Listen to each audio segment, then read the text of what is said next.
Deuteronomy chapter 7. The privilege of holiness.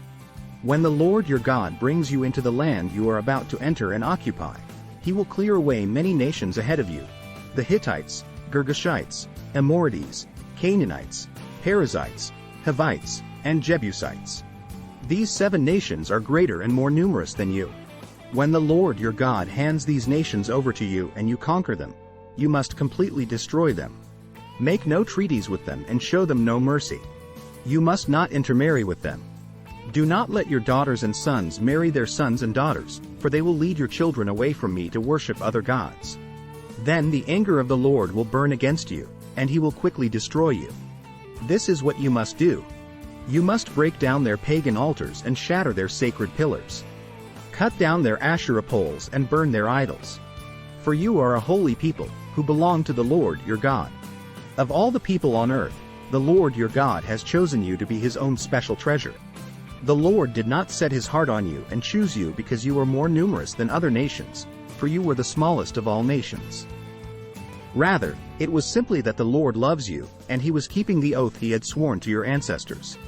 That is why the Lord rescued you with such a strong hand from your slavery and from the oppressive hand of Pharaoh, king of Egypt. Understand, therefore, that the Lord your God is indeed God. He is the faithful God who keeps his covenant for 1,000 generations and lavishes his unfailing love on those who love him and obey his commands. But he does not hesitate to punish and destroy those who reject him. Therefore, you must obey all these commands, decrees, and regulations I am giving you today. If you listen to these regulations and faithfully obey them, the Lord your God will keep his covenant of unfailing love with you, as he promised with an oath to your ancestors. He will love you and bless you, and he will give you many children. He will give fertility to your land and your animals. When you arrive in the land he swore to give your ancestors, you will have large harvests of grain, new wine, and olive oil, and great herds of cattle, sheep, and goats. You will be blessed above all the nations of the earth. None of your men or women will be childless, and all your livestock will bear young. And the Lord will protect you from all sickness.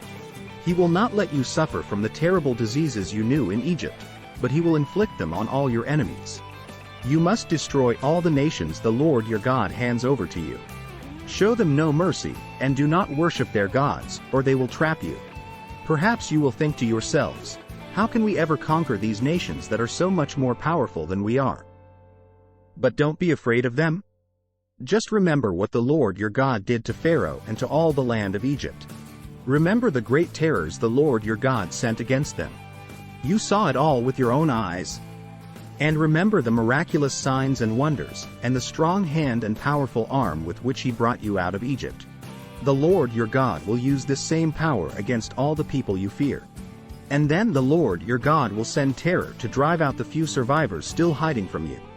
No, do not be afraid of those nations, for the Lord your God is among you, and he is a great and awesome God.